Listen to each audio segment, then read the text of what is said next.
So, Doctor, let me ask it this way. The President and the Vice President obviously are incredibly essential workers at this moment as the country faces a pandemic and as the country has to do all of the other business the country has to do in the middle of this pandemic. But if your executive assistant, somebody who works outside your office, tested positive, and then you took a test and you were negative today, does that mean you would go about your business and see patients, or does that mean you would self-quarantine yourself?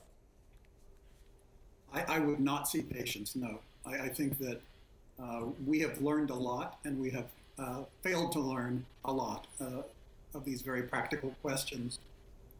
Right now, I would not see a patient. I would use televisiting.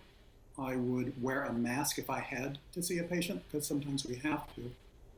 I think this revolves around the insensitivity of the lab test, which is known to have imperfect detection, and also the need to social distance and wear masks. One is good, the other is good. Together, they're very good. So you can't count on testing alone.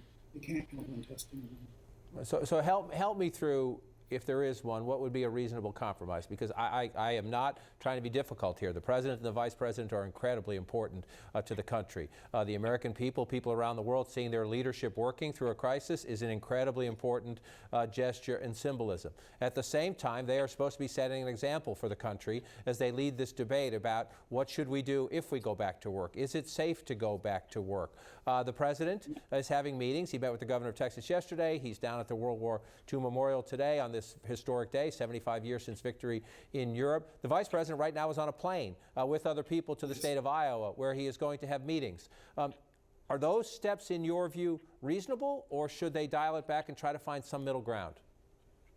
I think they need to dial it back now.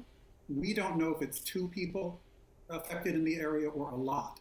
Usually the rule of thumb is if you have 2, you have an outbreak. Perhaps that's true here, perhaps it's not. Until we know the extent of the spread, if there is spread, I think they need to pause and get some facts. We can know a whole lot tomorrow.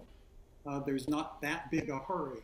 In the meantime, just as we have all done through this, you can conduct 98% of your business remotely, and if you have to meet, you can stay 6 feet apart with a mask on. It's inelegant, but it works. And just quickly, if I came in contact with somebody who is infected, and say in the last 48 to 72 hours, I know that I was in contact with someone who is now infected, and I was tested today, and that test was negative. Does that mean anything to you, or does that mean I need to be tested for 10 days, 2 weeks? The incubation time on average is 5 days.